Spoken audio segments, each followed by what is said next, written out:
നമുക്ക് വളരെ സിമ്പിൾ ആയിട്ടുള്ള ദോശയുടെ മാവ് എങ്ങനെ തയ്യാറാക്കാന്നാണ് ഞാൻ കാണിച്ചു തരട്ടെ. ഇത് ഉണ്ടാക്കി ഫ്രിഡ്ജിൽ വെച്ചേക്ക, കാലത്ത് എണ്ണീറ്റ് ഇത് ദോശ ചുട്ടുകൊണ്ടിരിക്കുക. അതേപോലെ പല ടൈപ്പ് ദോശകളും എന്റെ ചാനലിൽ എടുക്കുന്നുണ്ട് കേട്ടോ, ഈ ദോശ ബാറ്റർ വെച്ചിട്ട്. അപ്പൊ ഒന്ന് ട്രൈ ചെയ്ത് നോക്കണേ. ഉടനെ വീഡിയോയിലേക്ക് പോയാൽ നമുക്ക്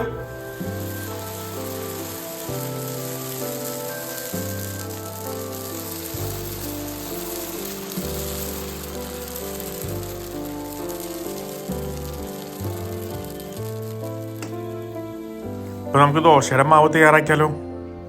അതിന് 2 കപ്പ് അരി, 1 കപ്പ് ഉറുദാള്, നമ്മുടെ ഉഴുന്നേ, പിന്നെ 1 ടേബിൾ സ്പൂൺ ഫെനുഗ്രീക്ക്. അത് വെള്ളം ഒഴിച്ച് നന്നായിട്ടാണ്ട് കഴുകുക 2 വട്ടം. അത് കഴിഞ്ഞാൽ വെള്ളം ഒഴിച്ച് അതങ്ങോട്ട് കുതിർത്തിട്ടേക്കാം ഒരു 7-8 മണിക്കൂർ. അത് കഴിഞ്ഞാൽ അതിൻ്റെ ആ വെള്ളത്തിൽ നിന്ന് എടുത്ത് മാറ്റി നമ്മുടെ മിക്സിയുടെ ബ്ലെൻഡറിലേക്കാണ്ട് ഇടാം.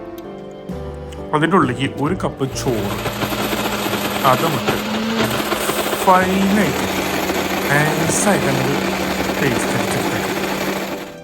അത് കഴിഞ്ഞാൽ ഒരു ബോളിലേക്ക് മാറ്റി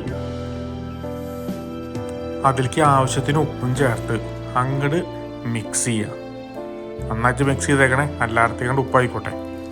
അത് കഴിഞ്ഞാൽ ഒരു ചെറു ചൂടുള്ള സ്ഥലത്ത് വെച്ച് അതിനെ അങ്ങോട്ട് പൊളിപ്പിച്ചെടുത്തേക്കണം.